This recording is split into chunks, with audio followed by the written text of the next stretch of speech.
ఎటు చూసినా తెలంగాణ వ్యాప్తంగా ఒకటే వార్త, కవిత సస్పెన్షన్ వార్త. బీఆర్ఎస్ నుంచి కవితను సస్పెండ్ చేశారు.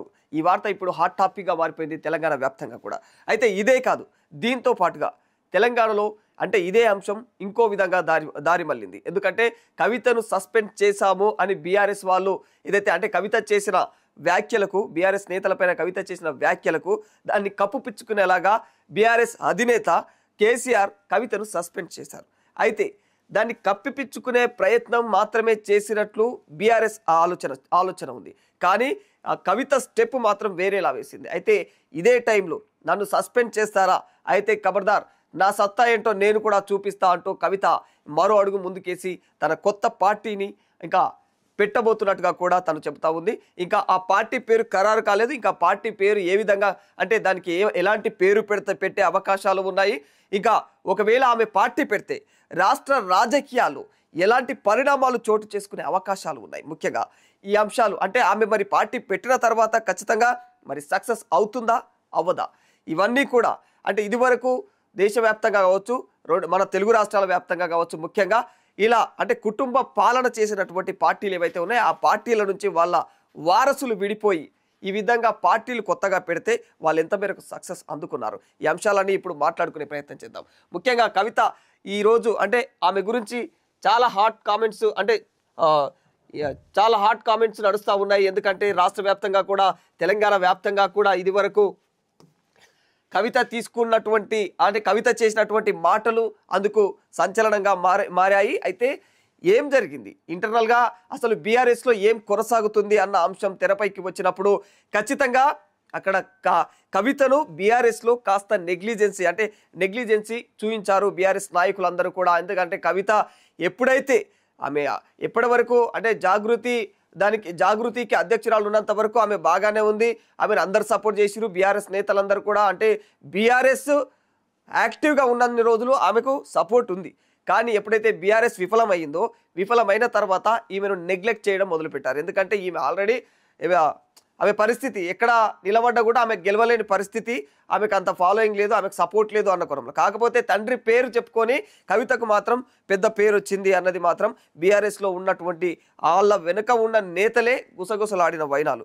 ఇంకా అందులోనూ ఇక రాను పూర్తిగా బీఆర్ఎస్లో కవిత పేరుకు కావచ్చు, అంటే ఆమె పాత్ర ప్రాధాన్యత కావచ్చు, ఆమె పైన మొత్తం పూర్తిగా నెగ్లిజెన్స్ అయితే జరిగింది ఖచ్చితంగా.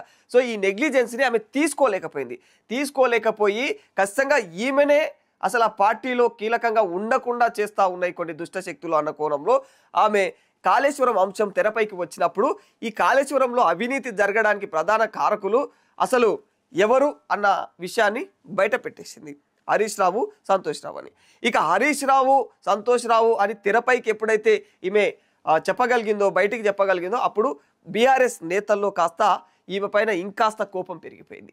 కోపం పెరిగిపోవడమే కాదు, ఈ విషయాన్ని కేసీఆర్ దాకా తీసుకెళ్లడము, కేసీఆర్ ఈ విషయం పైన సీరియస్గా యాక్షన్ తీసుకోకపోతే పరిణామాలు మారిపోయే అవకాశాలు ఉన్నాయని చెప్పేసి కేసీఆర్ కూడా చాలా తెలివిగా ఆలోచించి ఈమెను సస్పెండ్ చేసాడు. సస్పెండ్ చేయడం వల్ల ఈమె కొత్త పార్టీకి అడుగులు వేసింది. కొత్త పార్టీ పెట్టేందుకు ఆమె ప్రయత్నాలు చేస్తూ ఉందన్నమాట. అసలు ఈ కొత్త పార్టీ పెడితే ఒకవేళ కవిత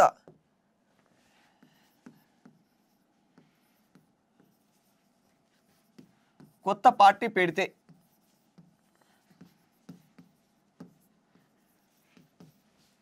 ఎలాంటి పరిణామాలు జరగచ్చు,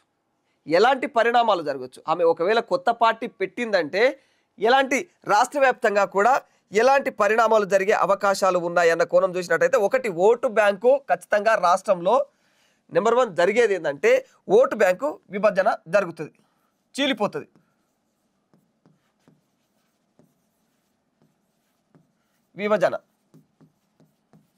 ఓటు బ్యాంకు విభజన జరుగుతుంది ఖచ్చితంగా. ఇక రెండవది ఏంది, ఓటు బ్యాంకు విభజన ఎట్లా జరుగుతుంది? ఈ ఓటు బ్యాంకు విభజన కూడా పూర్తిగా ఏ రకంగా అంటే ప్రస్తుతం తెలంగాణలో చూసుకున్నట్టయితే కాంగ్రెసు, బీజేపీ అంటే కాంగ్రెసు ప్రధాన స్థానంలో ఉంది, అంటే నెంబర్ 1 స్థానంలో ప్రజెంట్ ఉన్న సిచ్యువేషన్లో కాంగ్రెస్ మొదటి స్థానంలో ఉంది, బీజేపీ 2వ స్థానంలో, బీఆర్ఎస్ 3వ స్థానంలో ఖచ్చితంగా కనిపిస్తూ ఉంది. బీఆర్ఎస్ పైన కేవలం ఉద్యమ టైంలో వీళ్ళు పనిచేసిన నాయకులు ఇంకా అందులో కొంతమంది ఉన్నారు కాబట్టి ఆ ముఖ్యంగా కేసీఆర్ మీద అభిమానంతో బీఆర్ఎస్ మీద ఇంతో అంతో ఇంకా అభిమానం కొద్దీ ఆ ప్లేస్లో ఉందన్నమాట. ఇక చాలామంది అపోహలు ఏంటంటే బీఆర్ఎస్ సెకండ్ ప్లేస్లో ఉందని అంటారు. కాకపోతే విశ్లేషకుల మాట ఏంటంటే ప్రజెంట్ బీజేపీనే రాష్ట్రంలో 2వ స్థానంలో ఉందనేది నిజం. అయితే బీజేపీ కాంగ్రెస్ ప్రజెంట్ ఉన్న సిచ్యువేషన్లో అవి 2 బలంగా ఉన్నాయి. ఇప్పుడు ఏమవుతుందంటే ఇప్పుడు ఆల్రెడీ బీఆర్ఎస్ బలహీన పడిపోయింది. ఇంకా అందులో కాస్త ఎవరైతే అసహనంగా ఉన్న నాయకులు కూడా ఉన్నారు, అంటే వాళ్ళకు అయిష్టంగా ఆ పార్టీలో కొనసాగుతున్న వాళ్ళు కూడా ఉన్నారు. ఎందుకంటే వాళ్ళకు బీఆర్ఎస్లో ఎలాంటి ఉపయోగం లేదు, బీఆర్ఎస్లో ఉన్నప్పుడు కూడా వాళ్ళని ఎలా అంటే ఏ విధంగా కూడా వాళ్ళకు గుర్తింపు పెద్దగా లేదు అని, ఇంకా ఏదో కొన్ని సమస్యలు ఉంటాయి కదా, ఏ సమస్య ఉన్నా కూడా సమస్య ఏదైనప్పుడు కూడా అసహనంగా ఉన్న నాయకులైతే బీఆర్ఎస్లో ఉన్నది వాస్తవం. మరి ఆ అసహనంగా ఉన్న నాయకులందరూ కూడా ఎటు పోతారు? ఒకటి కేసీఆర్ మీద అభిమానం అయితే వాళ్ళ లోపల పోవట్లేదు, కానీ బీఆర్ఎస్లో పార్టీలో మాత్రం అంతర్గతంగా ఖచ్చితంగా వాళ్ళకు గుర్తింపు లేవు. కాబట్టి ఇప్పుడు ఏం చేయాలి? వీళ్ళు అందులో ఉండలేక బయటికి రాలేక ఇంకా వాళ్ళ గోస గీసరి వెళ్తున్నారు. ఇట్లాంటి నాయకులు ఇప్పుడు కవిత కానీ కొత్త పార్టీ పెడితే వీళ్ళందరూ కూడా పార్టీలో అసహనంగా ఎవరైతే నాయకులు అసహనంగా ఉన్నటువంటి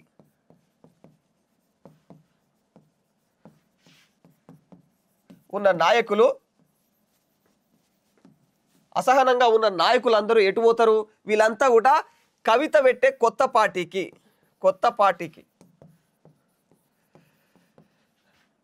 వైపే మొగ్గు చూపుతారు. వీళ్ళంతా కవిత పెట్టే కొత్త పార్టీ వైపు మొగ్గు చూపుతారు. ఆల్మోస్ట్ అందులో నుంచి బయటికి వచ్చిరంటే నెక్స్ట్ స్టెప్ వాళ్ళు కవిత పెట్టే కొత్త పార్టీలోకి వెళ్ళే అవకాశం ఉంటుంది. అది కూడా ఇంకా అంటే కవిత పెట్టే కొత్త పార్టీ వైపు ఈ బీఆర్ఎస్ వాళ్ళే వస్తారా అంటే ఖచ్చితంగా ఇతర పార్టీలలో ఆల్రెడీ ఇంతకుముందు టీఆర్ఎస్ టైంలో ఉన్న నేతలు ఎవరైతే ఉన్నారో వాళ్ళందరూ కూడా ఖచ్చితంగా కేసీఆర్ మీద ఉన్న అభిమానంతో ఇంకా కవిత వాళ్ళతో మెలిగినటువంటి ఆ తీరుతో అంటే ఇవన్నీ కూడా గతంలో ఉన్నటువంటి పరిచయాల వల్ల ఖచ్చితంగా కవిత వైపు వాళ్ళు కూడా కొద్దో గొప్ప అవకాశం ఉంటుంది. ఎప్పుడు ఈమె పార్టీ ఏ ఉద్దేశంతో పెడుతుంది, ఈమె పార్టీ యొక్క అజెండా ఎలా ఉంటుంది, దాన్ని బట్టి మాత్రం ఖచ్చితంగా ఇతర పార్టీలలో ఉన్నటువంటి ఇంతకుముందు బీఆర్ఎస్ నేతలు అయితే వాళ్ళు కూడా ఇందులోకి వచ్చే అవకాశం ఉంటుంది. అంటే దానివల్ల ఏమవుతుంది, అక్కడ బీఆర్ఎస్ బీజేపీ కాంగ్రెస్ కూడా కాస్తో కూస్తో మైనస్ అవుతుంది. 100% ఇది జరుగుతుంది. ఇక ఇదంతా జరిగినప్పుడు ఒకవేళ ఎన్నికలు వస్తాయి, ఎన్నికలు వచ్చినప్పుడు ఏమవుతుంది? 100% చీలికలు అవుతాయి. ఈమె ఎన్నికలు వచ్చినాయంటే ఖచ్చితంగా ఆ ఎన్నికల టైంలో ఓట్ అనేది ఖచ్చితంగా చీలిపోతుంది. 100%గా ఏదైతే బీఆర్ఎస్ ఓటు బ్యాంక్ అనేది ఒకటి కేసీఆర్ టీంకి, రెండవది కవిత టీంగా ఏర్పడిపోతుంది. అసలు ఇలా ఏర్పడిన తర్వాత కవితవి అంటే 2 ఓట్లు ఆ విధంగా చీలిపోతాయి. ఒకవేళ బీజేపీ అండ్ కాంగ్రెస్ వీటి నుంచి కూడా అంటే ఇక్కడి నుంచి కూడా ఇక్కడ అసహనంగా ఎవరైతే ఉంటారో ఖచ్చితంగా ఇక్కడ అసహనంగా ఉన్న నాయకులు కావచ్చు, లేకపోతే కాంగ్రెస్ పైన ఉన్నటువంటి ఏదైతే వ్యతిరేకత ఉందో ఖచ్చితంగా ఈ మధ్యకాలంలో హైడ్రా అని చెప్పేసి బీద వాళ్ళ ఇండ్లు కూలగొట్టడము, ఖచ్చితంగా ఉన్నోళ్ళవి మాత్రం వాళ్ళ ఇండ్ల జోలికి వెళ్లకుండా ఉండడము, అంటే బఫర్ జోన్లలో అద్రగానంగా కట్టినాయి, నాలాల మీద కట్టినాయి, అక్రమంగా కట్టినటువంటి కన్స్ట్రక్షన్స్ ఏవైతే ఉన్నాయో వాటిని కేవలం వీళ్ళు బీద వాళ్ళే మాత్రమే కూలగొడుతూ వచ్చారన్న అపోహ ఒకటి మాత్రం సర్క్యులేట్ అవుతా ఉన్నదన్నమాట రాష్ట్ర వ్యాప్తంగా. ఇది వాస్తవం. అంటే మనం ఎవరు ఒప్పుకోకపోయినా ఈ విధంగా అయితే ఖచ్చితంగా కాంగ్రెస్ పైన ఈ నెగిటివిటీ ఉంది ఖచ్చితంగా 100%. సో ఈ నెగిటివిటీ కారణంగా ఈ కాంగ్రెస్ నుంచి కూడా ఖచ్చితంగా కవిత వైపు మొగ్గు చూపే అవకాశాలు మెండుగానే ఉన్నాయి. ఓటు బ్యాంకు ఇటువైపు నుంచి కూడా కాంగ్రెస్ నుంచి కూడా పోయే అవకాశాలు ఉన్నాయి. మరి బీజేపీ నుంచి ఏ విధంగా పోతాయా అంటే ఈ బీజేపీ ప్రతిసారి కూడా హిందుత్వవాద పార్టీ లాగా ప్రతి చోట కూడా ఏటికి ఇప్పుడు ఓల్డ్ సిటీను హైదరాబాద్లో వీళ్ళు మాట్లాడిన ప్రతిసారి ఎవరికి మైక్ ఇచ్చినా కూడా ఏదో హిందుత్వవాద పార్టీ లాగానే పలుసార్లు మాట్లాడుతూ వస్తుంది. ఇంకొక పాయింట్ ఏంటంటే కవిత తీసుకున్న ఇంకో హైలైట్ స్టెప్ ఏంటంటే ఈమె బీసీ నినాదాన్ని ఎత్తుకొని ఈమె పార్టీ మొదలు పెట్టబోతోంది. ఖచ్చితంగా ఇది ఈమెకు ఒకంత ప్లస్గా అయ్యే అవకాశాలు ఉన్నాయి. పూర్తిగా ఈమె బలంగా అయిపోతుంది, రాష్ట్రంలో ఓయిగా ఎదురులేని నాయకురాలు అయిపోతుంది అనేది చెప్పలేం కాదు, చాలా తక్కువ ఆప్షన్ ఉంది అట్లా. అంటే ఈమె బలంగా కావడానికి. కాకపోతే ఈమె బలాలు ఏమిటంటే చిన్న ఎంతో అంతో డిస్టర్బ్ చేస్తుంది ఖచ్చితంగా రాష్ట్ర రాజకీయాలను ఎంతో అంతో డిస్టర్బ్ చేస్తుంది అన్నది మాత్రం వాస్తవం. అది ఎలా డిస్టర్బ్ చేస్తుంది, ఏ విధంగా డిస్టర్బ్ అవుతుంది అన్నది చూసినట్లయితే ఇలా కేసీఆర్ పట్ల కావచ్చు, బీఆర్ఎస్ పార్టీ పట్ల కావచ్చు, అసహనంగా ఉన్న నాయకులు ఎవరైతే ఉంటారో వాళ్ళందరూ కూడా కవిత వైపు మొగ్గు చూపుతారు. ఇక అంతేకాకుండా ఇట్లా కాంగ్రెస్ వ్యాప్తంగా కాంగ్రెస్ పరంగా చూసినట్టయితే కాంగ్రెస్ పైన ఇప్పటికే పథకాల విషయంలో కావచ్చు, లేకపోతే అంటే కాంగ్రెస్ పనితీరు పైన నిరాశ నిస్పృహలతో ఉన్నటువంటి ప్రజలు కావచ్చు, నాయకులు కావచ్చు, కాంగ్రెస్ పనితీరు వల్ల అంటే హైడ్రా అని చెప్పేసి అదని చెప్పేసి చేస్తున్నటువంటి కొన్ని చర్యలు ఏవైతే ఉన్నాయో కాంగ్రెస్కు 100% అది మైనస్గానే మారింది. స్థానిక ఎన్నికలు కూడా జాప్యం చేయడానికి కూడా ప్రధానమైనటువంటి కారణమే కాంగ్రెస్ పైన ఉన్నటువంటి వ్యతిరేకత అన్న విషయం కూడా అందరికీ తెలిసిన విషయమే. మరి ఇలాంటి తరుణంలో వాళ్ళు ఎలక్షన్స్కే ముందుకు వెళ్ళలేకపోతున్నా అంటే వాళ్ళది క్లారిటీ వాళ్ళకే వచ్చింది కాబట్టి అలా పోలేని సిచ్యువేషన్లో ఉన్నారు. మరి అట్లాంటప్పుడు వాళ్ళకే క్లారిటీ ఉన్నప్పుడు వాళ్ళ లోపల అంటే వాళ్ళ దగ్గర అందులో ఉన్నటువంటి నాయకుల పరిస్థితి ఏంటి, వాళ్ళు ఇంకా ఎంత డిస్టర్బ్ అంటే వాళ్ళు ఎంత ఇంకా డిప్రెషన్లో ఉండుంటారు, మా పరిస్థితి ఏంటి, అసలు మేము కాంగ్రెస్లో ఉండాలా ఉండకూడదా, ఓవైపు గుర్తించకపోవడం వల్లని ఇవన్నీ పరిణామాల మధ్య ఖచ్చితంగా కాంగ్రెస్ నుంచి కూడా వీళ్ళకి ఇంకో ఆప్షన్ లేదు. బీఆర్ఎస్ పూర్తిగా కవిత వెళ్ళిపోయిన తర్వాత బీఆర్ఎస్ ఏమైపోతుంది, బీఆర్ఎస్ 2 వర్గాలుగా విడిపోతుంది. కాబట్టి విడిపోయిన వర్గాలు అసహనంగా ఉన్న వాళ్ళందరూ ఇక్కడ ఎంతో అంతో బలం చేకూరుతుంది, ఇక్కడ బలం చేకూరుతుంది. కాంగ్రెస్ నుంచి ఖచ్చితంగా ఈ కాంగ్రెస్ వాళ్ళు బీఆర్ఎస్కు వెళ్ళలేని పరిస్థితి కనిపిస్తూ ఉంది. 100% నో ఆప్షన్, ఇంకా అక్కడ లేదు, ఆప్షన్ లేదు వాళ్ళకి. సో ఇక వెళ్తే వీళ్ళు ఎన్నకి వెళ్ళాలి, బీజేపీలోకి వెళ్ళాలి. ఇక రాష్ట్రంలో బీజేపీ వస్తుందా అన్నట్టే ఎప్పుడు కూడా అది అది సావదు బతకదు అన్నట్టు ఉంటుంది పరిస్థితి. అది నిలబడదు పరిగెత్తదు, ఏదో పోతా ఉంటుంది అనమాట. అసలు ఇండ్లకు మామూలుగా వీళ్ళకు హిందుత్వవాదము కావచ్చు అంటే ఈ ఏదైతే ఈ తత్వం ఉంటుందో ఇలాంటి వాదము అసలు లేని వాళ్ళు అసలు ఇండ్లకు వెళ్ళడానికి ఆస్కారమే లేదు, అసలు వెళ్ళరు, ఇష్టం ఉండదు వాళ్ళకు. కాబట్టి వాళ్ళు 100% అట్లాంటి వాళ్ళు కావచ్చు, ఈ కాంగ్రెస్ అసహనంగా ఉన్న వాళ్ళు కావచ్చు, వీళ్ళంతా కూడా మళ్ళీ కవిత వైపు ఏమైనా మొగ్గు చూపే అవకాశాలు ఉన్నాయి. 100% చీల్చొచ్చు ఓటు బ్యాంకును కూడా. ఈ రకంగా ప్రజల అంటే ఓటు బ్యాంకును కూడా ఆ రేంజ్లో చీల్చే అవకాశాలు ఉంటాయి. కవిత కొత్త పార్టీ పెట్టింది కదా, ఇంకా ఈమె ప్లస్ అయ్యేది ఏంది, బీసీ నినాదం ఎత్తుకోబోతుంది. ఇంకొక ఆప్షన్ ఇంకొకటి ఏంటంటే ఒక మహిళ తెలంగాణ రాష్ట్రంలో అంటే తొలిసారిగా నాకు తెలిసినంత వరకు అంటే ఆమె మొట్టమొదటి ఒక సీఎం క్యాండిడేట్గా ఉండబోతా ఉందన్నమాట. అంటే ఆమె ఏ విధంగా ఇంకా బలం దాన్ని పోర్ట్రేట్ చేసుకుంటా ఉంటుంది, ఎలా పోర్ట్రేట్ చేసుకుంటే దాన్ని బట్టి ఇంకా ఆమెకి ఇంకా అండ దొరికే మహిళల అండ పూర్తిగా నాకు తెలిసి కవితకు లభించే అవకాశం ఉంటుంది. ఖచ్చితంగా ఈమె ఒక మహిళ కాబట్టి ఈ పాయింట్ కూడా మహిళల అండ అంశం కూడా మహిళలు ఖచ్చితంగా మహిళల సపోర్ట్ అనేది కూడా ఈమెకు కవితకు ఉండే అవకాశం ఉంది. ఇన్ని ఆప్షన్స్ ఉన్నాయి కవితకు.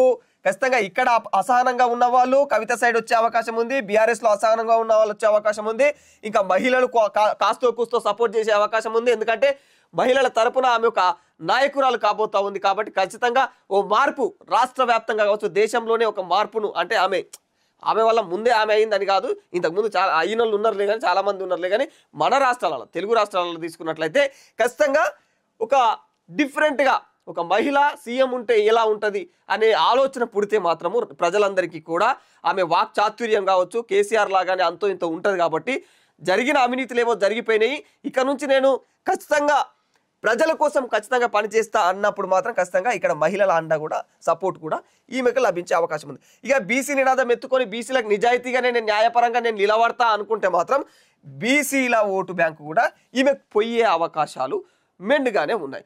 ఇలా ఈ రకంగా ఆమెకు దొరికే పార్టీ పెడితే దొరికే సపోర్టు. కానీ ఈ అంశంలో ఆమె ఎంతవరకు క్లారిటీగా ఉంది,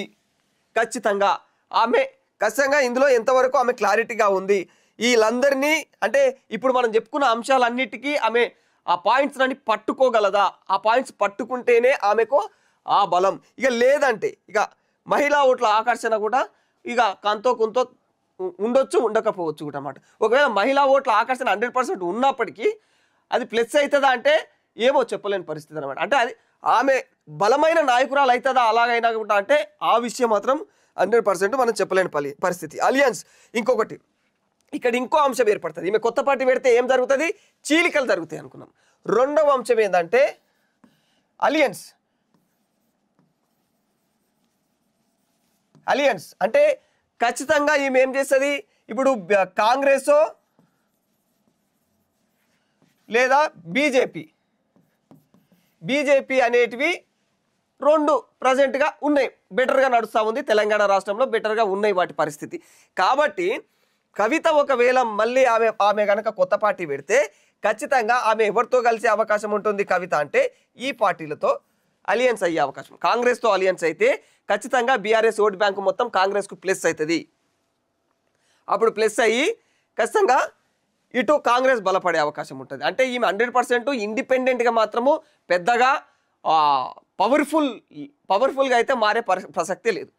ఇండిపెండెంట్గా ఈమె ఎన్ని రకాలుగా వెళ్ళిన, బీసీ నినాదం ఎత్తుకున్నా, మహిళల సపోర్ట్ చేసిన, అసహనంగా ఉన్న నాయకులంతా మొత్తం ఈమెకు కట్టగట్టుకొని వచ్చి ఈమె దగ్గర నిలబడ్డా ఆమె బలంగా కాకపోవచ్చు. ఇంకా ఎప్పుడైతే ఈమె అలియన్స్ ఏర్పరచుకుంటుందో ఖచ్చితంగా ఇతర పార్టీలతోటి, బీజేపీతో కానీ కాంగ్రెస్తో కానీ 100% ఆ పార్టీలకు కూడా నెక్స్ట్ ఎలక్షన్ల సపోర్ట్ ఖచ్చితంగా ప్లస్ అవుతుంది. అది ఆ పార్టీలకు మాత్రం 100%. ఎందుకంటే ఇటు బీజేపీ కూడా అది పసిగట్టి ఒకవేళ ఆమెతో అలియన్స్ ఏర్పరచుకుంటే మాత్రము ఖచ్చితంగా కాంగ్రెస్ ఓట్లు కూడా ఇక్కడ పోతాయి.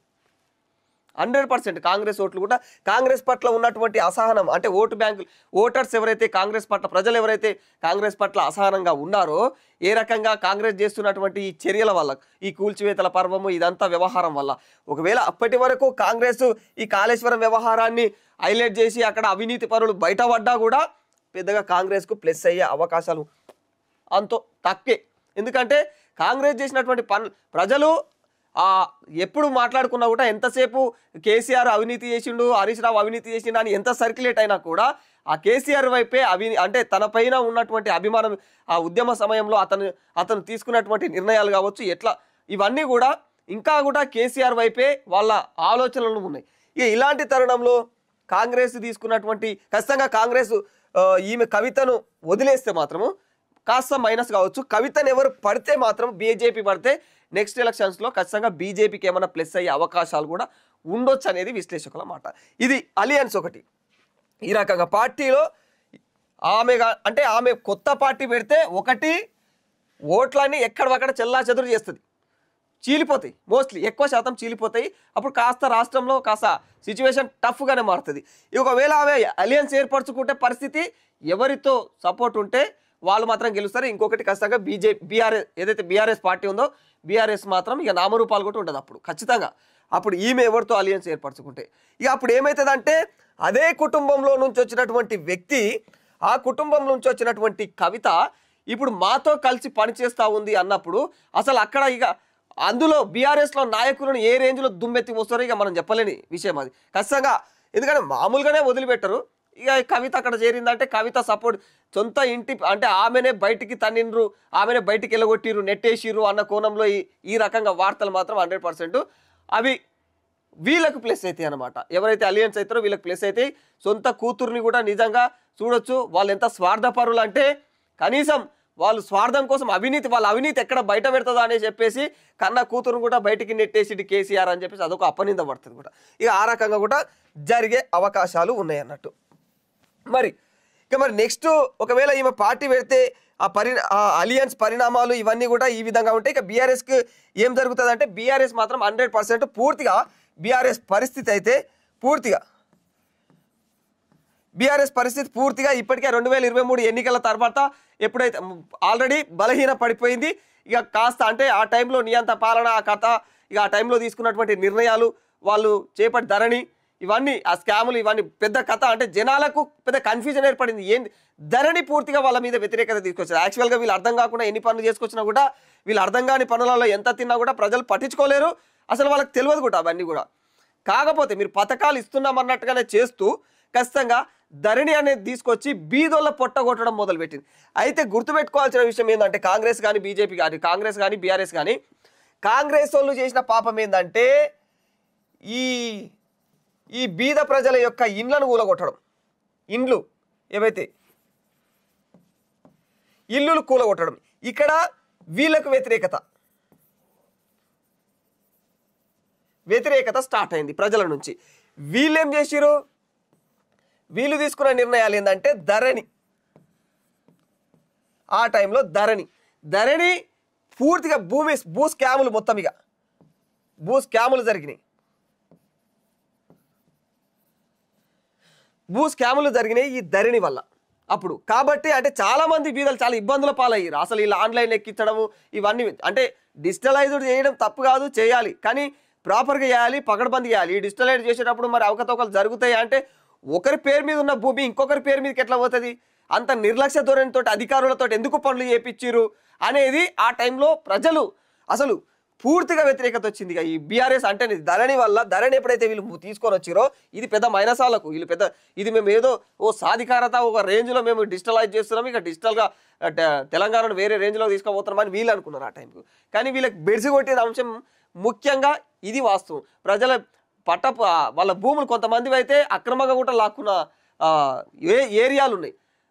మొర్రో మొత్తుకున్నారు కూడా, గగ్గోలు వెతుకున్నారు. మీడియా ఛానళ్ళకు పోయి నా భూమి పోయింది, న్యాయ కోర్టులకు పోయి నా భూమి పోయింది, పోలీస్ స్టేషన్లో పోయి నా భూమి పోయింది అని ఏడమొర్రో మొత్తుకున్నా వాళ్ళ భూములది ఇంకా పరిస్థితి అట్లనే ఉంది. ఇప్పుడు కాంగ్రెస్ వచ్చినాక దాంట్లో పరిస్థితి ఏందో సకబెట్టే ప్రయత్నాలు చేస్తూ ఉన్నదన్నమాట. సో ఇక్కడ భూముల స్కామ్ వ్యవహారం కూడా అలాగ మైనస్ అయ్యింది అన్నట్టు. ఈ రకంగా ఈ వ్యతిరేకత వల్ల ఏం జరిగింది, పూర్తిగా వీళ్ళు ప్రజల యొక్క మద్దతును కోల్పోయారు. ఇలాంటి తరుణంలో అంటే ప్రజల్లో కొత్త చర్చలు ఎట్లా అంటే కొత్త పార్టీ అంటే ఇక ఒక కొత్త ఉత్సాహం ఉంటుంది. ఇప్పుడు కొత్త పార్టీ కవిత పెట్టిందంటే, కొత్త పార్టీ పెడితే ప్రజల్లో ఒక కొత్త చర్చ మొదలవుతుంది. కొంతకాలం వరకు అయితే కవిత గురించి అంటే కొత్త పార్టీ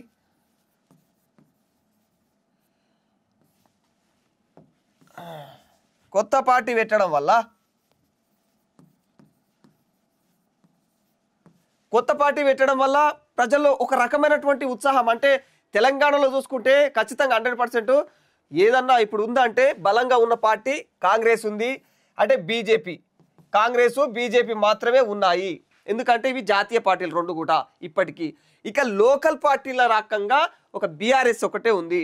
ఆ లోకల్ పార్టీ అది కూడా టీఆర్ఎస్ అని ఉండే కాబట్టి ఈ తెలంగాణ తత్వము తెలంగాణ భావజాలంతో మొదలైనటువంటి పార్టీ అప్పుడు టీఆర్ఎస్ కాబట్టి అక్కడి నుంచి వచ్చినటువంటి ఫ్లోనే బీఆర్ఎస్కు టర్న్ అయింది తప్ప వీళ్ళు కొత్తగా బీఆర్ఎస్ అని చెప్పేసి నేను జాతీయ పార్టీ అని చెప్పేసి వీళ్ళు పెడితే ఎవడు కూడా వీళ్ళని అటువైపు కూడా చూసేవాళ్ళు కాదు ఏమో. అయితే ఈ వ్యవహారం ఇప్పుడు ఏమైందంటే కవిత కొత్త పార్టీ పెట్టడం ప్రాంతీయ అభిమానాన్ని పొందుతుంది. ప్రాంతీయ అభిమానము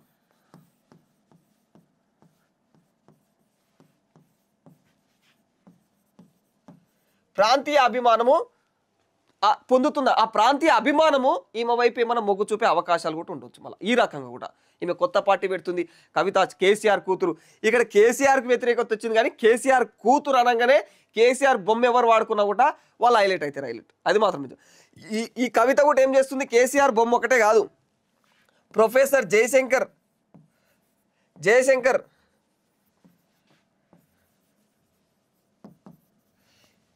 జయశంకర్ సార్ ఫోటో కూడా ఈమె వాడుకోబోతుంది. ఈమె 2 ఫోటోలు పెట్టుకుంటుంది, ఒకటి కేసీఆర్, ఒకటి ప్రొఫెసర్ జయశంకర్ సార్.